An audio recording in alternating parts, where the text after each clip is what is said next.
नमस्कार विद्यार्थियों, कैसे हो आप। पिछले व्याख्यान में हमने हॉब्स की पुस्तक लेवियाथन के संबंध में बात की थी, जिसके तहत लेवियाथन पुस्तक के मेरिट्स एंड डिमेरिट्स की चर्चा हमने उस व्याख्यान में की थी। उसी कड़ी में आगे बढ़ते हुए आज के इस व्याख्यान में हम हॉब्स के प्रमुख राजनीतिक विचारकों के संबंध में बात करेंगे।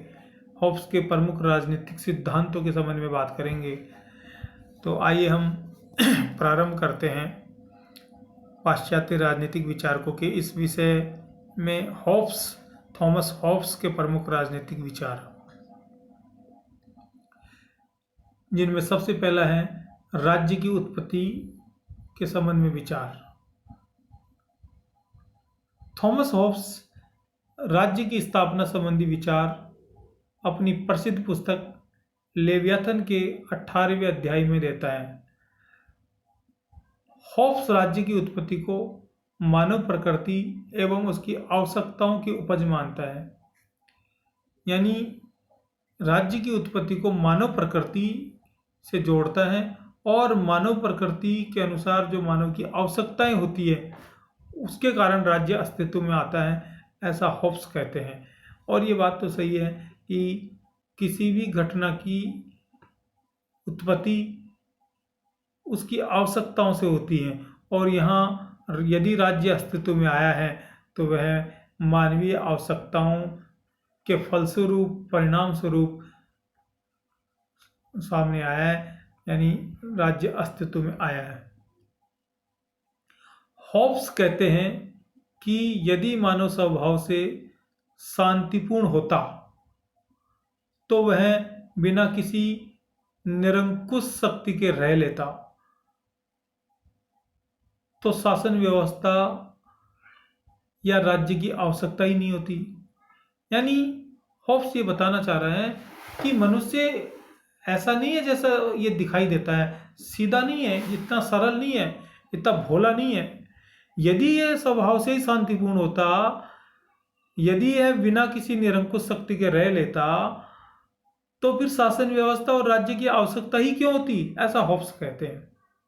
तो इसका मतलब यह है कि मनुष्य शांतिपूर्ण नहीं है, मनुष्य निरंकुश शासन व्यवस्था के अधीन रहने के योग्य नहीं है। मनुष्य में कई प्रकार की मानवीय दुर्बलताएं हैं जिनके कारण राज्य अस्तित्व में आया, निरंकुश राजतंत्रात्मक शासन व्यवस्था अस्तित्व में आई और लेवियाथन की बात कही गई। लेकिन मनुष्य का स्वभाव ऐसा नहीं है, वह अपनी भावनाओं एवं संवेगों को नियंत्रित नहीं रख सकता है। अतः स्वाभाविक रूप से ऐसे राज्य एवं शासन व्यवस्था की आवश्यकता हुई, क्योंकि मनुष्य अपनी भावनाओं को नियंत्रित नहीं रख सकता। उसमें मानवीय दुर्बलताएं हैं, उसमें लालच भी है, उसमें छल कपट भी है, उसमें धूर्तता भी है, उसमें घृणा और राग द्वेष ईर्ष्या भी है। तो इन सब मानवीय दुर्बलताओं के कारण राज्य अस्तित्व में आया, शासन व्यवस्था अस्तित्व में आई। हॉब्स अपने निरंकुश राजतंत्र में सभी लोगों की अलग अलग इच्छाओं को एक कॉमन इच्छा में समाहित कर देना चाहता है। हॉब्स कहता है कि देखिए, बहुत से लोग होते हैं समाज में और जिनकी सबकी अपनी अपनी इच्छाएं होती है, अपनी अपनी आवश्यकताएं होती है, लेकिन इन सब की इच्छाओं को एक कॉमन प्लेटफॉर्म पर समाहित करके एक नई प्रकार की शासन व्यवस्था स्थापित की जाए, और वह बहुत कठोर हो, अनियंत्रित हो, और उसे निरंकुश राजतंत्र उन्होंने कहा। आगे ऐसी ही एक सामान्य इच्छा की बात रूसो भी करते हैं, उनकी चर्चा हम रूसो के व्याख्यान में करेंगे। लेकिन हॉब्स का निरंकुश राजतंत्र और रूसो की सामान्य इच्छा की कई बार तुलना होती है और दोनों को कई बार समकक्ष रखने की कोशिश करते हैं, लेकिन फिर भी इनमें काफी अंतर भी है।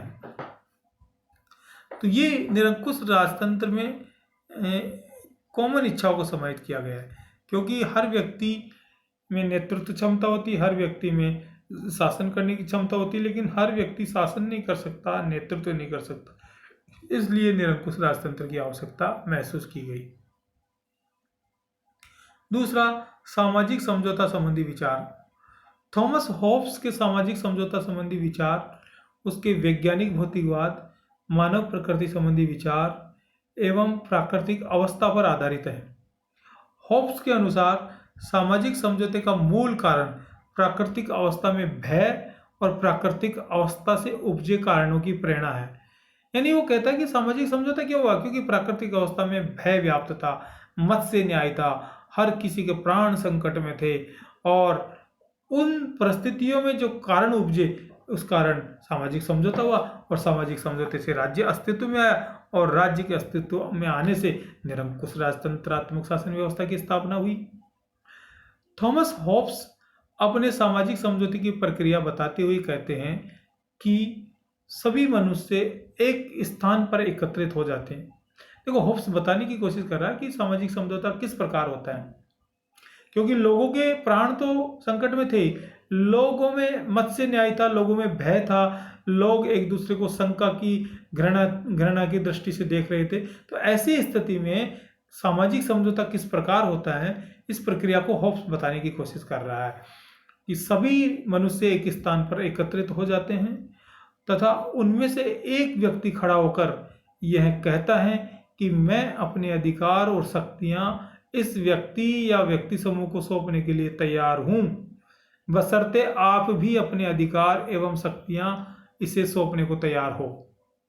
यानी एक व्यक्ति खड़ा होकर कहता है कि मैं मेरे अधिकार और शक्तियां इस व्यक्ति को सौंपने को तैयार हूं, इस शर्त पर सौंपने को तैयार हूं कि आप भी अपने अधिकार और शक्तियां इसको सौंपे। तो फिर सब लोगों ने खड़े होकर ये कहा कि हाँ, हम सब इस व्यक्ति को अपने अधिकार और शक्तियां सौंपने को तैयार है।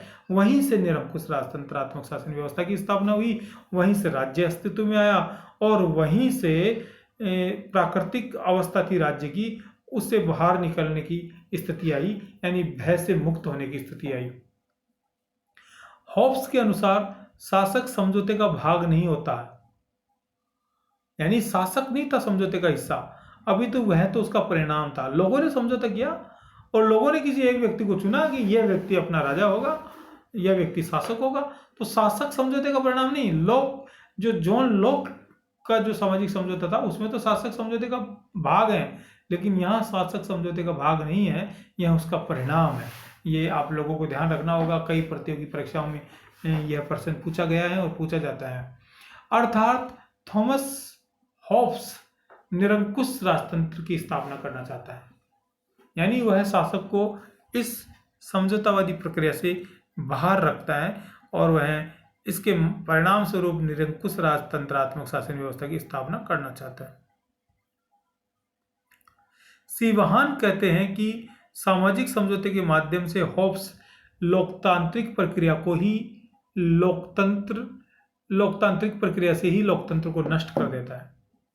यानी वो ये कहते हैं कि एक सामाजिक समझौता एक ऐसा समझौता है जिसके माध्यम से लोकतांत्रिक प्रक्रिया, एक तरह से ऐसा लगता है कि जैसे जनता ही सहमति से ये सब कुछ हो रहा है और फिर उसके माध्यम से ही जनता की सहमति को समाप्त कर दिया जाता है, यानी जनता की इच्छाओं को दबा दिया जाता है, जनता की इच्छाओं को निरंकुश राजतंत्र के नियंत्रण में ला दिया जाता है। तो यानी इसका मतलब है लोकतांत्रिक प्रक्रिया से ही लोकतंत्र को नष्ट करना। हॉब्स कहते हैं कि राजतंत्र या निरंकुश राजतंत्र के प्लेटफॉर्म के आधार पर ही राज्य एवं शासन व्यवस्था का उदय होता है। हॉब्स आगे कहते हैं कि सामाजिक समझौता एक ही होता है। अब जैसे लोक तो दो समझौते की बात करता है, लेकिन हॉब्स का सामाजिक समझौता एक ही होता है, एक ही प्रकार के समझौते की बात करता है और वह समझौता स्थायी होता है, बिल्कुल परमानेंट होता है वह कॉन्टैक्ट। इसे तोड़ने का मतलब है पुनः प्राकृतिक अवस्था की ओर लौट जाना, यानी समझौते को कोई तोड़ नहीं सकता और तोड़ोगे तो वापस प्राकृतिक अवस्था की ओर लौट जाओगे।